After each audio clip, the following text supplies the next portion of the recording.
par exemple, un soigneur de zoo, et à partir des entretiens que j'ai faits avec ces personnes, j'ai décidé d'écrire une fiction, et donc de raconter une histoire. Mais c'est vrai que c'était pas si évident. Comment on fait pour raconter une histoire à partir d'un certain nombre d'informations qui sont données par un soigneur de zoo que je rencontre, que j'enregistre, et qui me raconte par exemple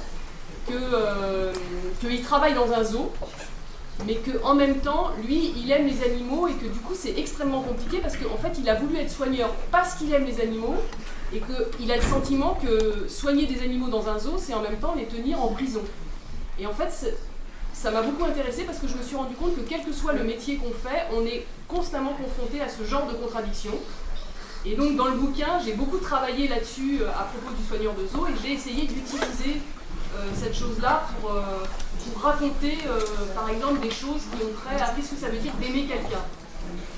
Aimer quelqu'un, en fait, c'est assez compliqué, finalement. Évidemment. Voilà.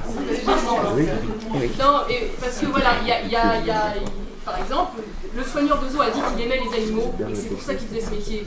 En même temps, il les tient enfermés.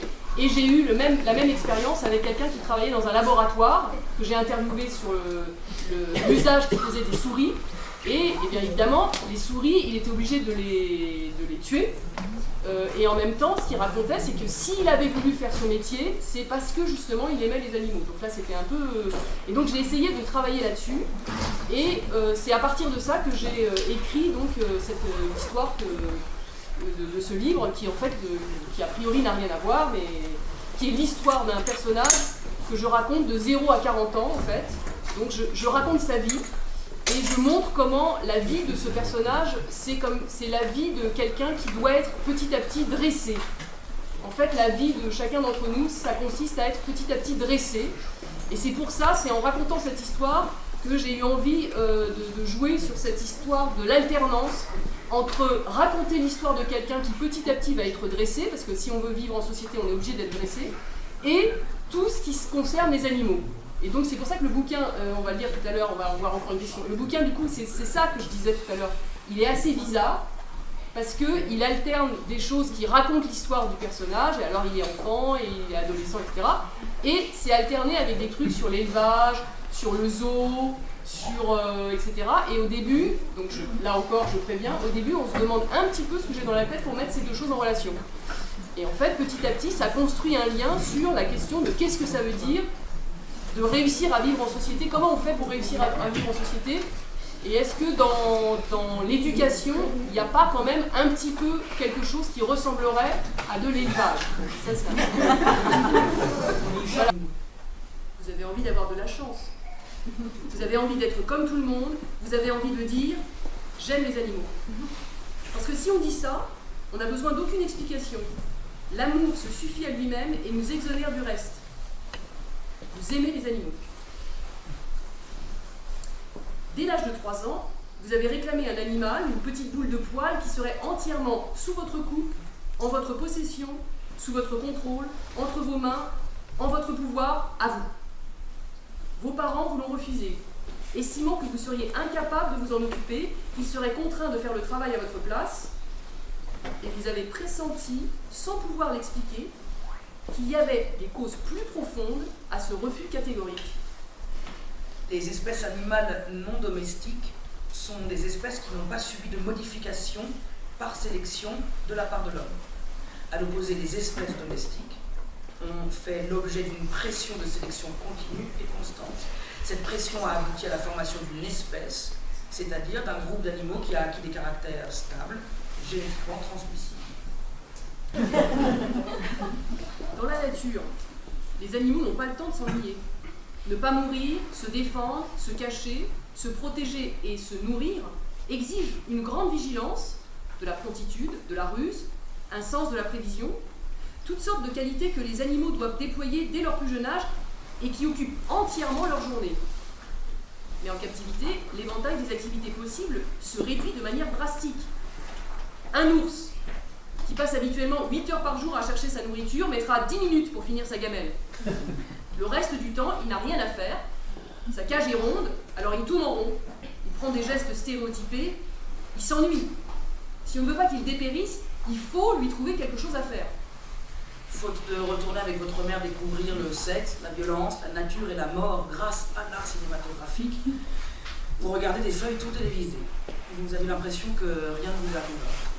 Pour éviter par exemple que les singes ne mangent trop vite leur ration, on cache la nourriture dans des cartons, des bouts de papier, des labyrinthes, de sorte que pour récupérer bananes et graines, ils sont obligés de trouver des astuces, d'inventer toutes sortes de stratagèmes, d'employer divers outils qu'on met à leur disposition. Vous regardez Skippy, Dactari ou Flipper le dauphin. Ces feuilletons télévisés racontent les aventures d'animaux sauvages apprivoisés par des hommes et vivant paisiblement dans leur voisinage. Mais braconniers, trafiquants d'armes, de fourrure ou de viande interfèrent sans cesse avec ce paradis, tentant de brûler la réserve, de mettre à sac le parc d'attractions, de voler ou de revendre certains des animaux les mieux dressés, voire de tuer les gardiens de ce temple. Heureusement, un lion myope, un chimpanzé astucieux, un dauphin bavard et un kangourou bagarreur veillent pour le bonheur renouvelé des enfants qui, les jeudis après-midi où il n'y a pas école, ont exceptionnellement le droit de regarder le petit écran pour rompre le long déroulement des heures vides. Si le paradis n'était pas menacé, on ne saurait même plus comment tuer le temps à tenter de le rétablir. Le jeudi après-midi, plus encore que les autres jours, vous vous ennuyez. L'ennui est pire que tout, pire que la mort. Dans la nature, le bien-être coïncide avec un éphémère moment de satisfaction qui pourrait ressembler, si on cherchait à trouver des équivalents humains pour le qualifier, à la réalisation provisoire d'un objectif, conserver sa propre vie. Mais dans un zoo, les objectifs manquent. Tout captif doit, pour survivre à l'absurdité de son existence, s'inventer des objectifs précis et dépenser toute son énergie à leur réalisation.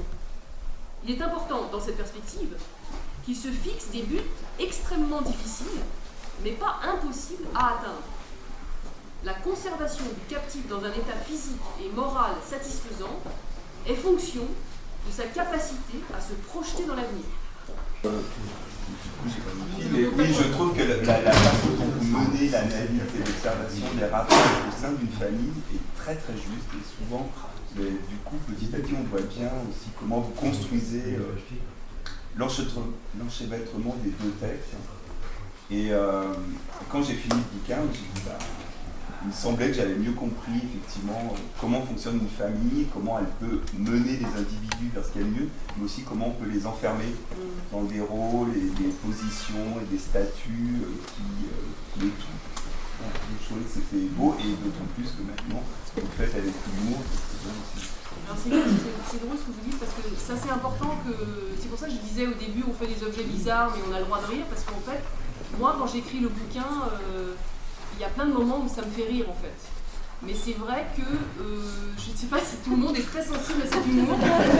Et du coup, c'est vrai que la lecture à haute voix, elle sert aussi à faire entendre l'endroit où on se met.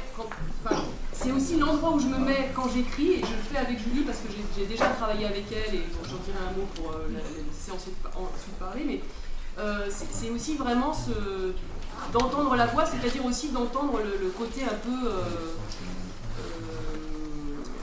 il y a quelque chose d'un peu dérisoire aussi dans ça. Enfin, ouais. Il y a un rapport, enfin, par exemple, quand on a lu la phrase tout à l'heure, tous les porcs doivent manger au moins une fois par jour, moi c'est une phrase qui vraiment me fait beaucoup rire en fait. Quand je me la dis chez moi, je trouve ça très drôle. Voilà, elle est horrible, mais elle est horrible. Voilà. Donc en fait, c'est cette idée aussi d'essayer de rire à des endroits qui sont un peu douloureux.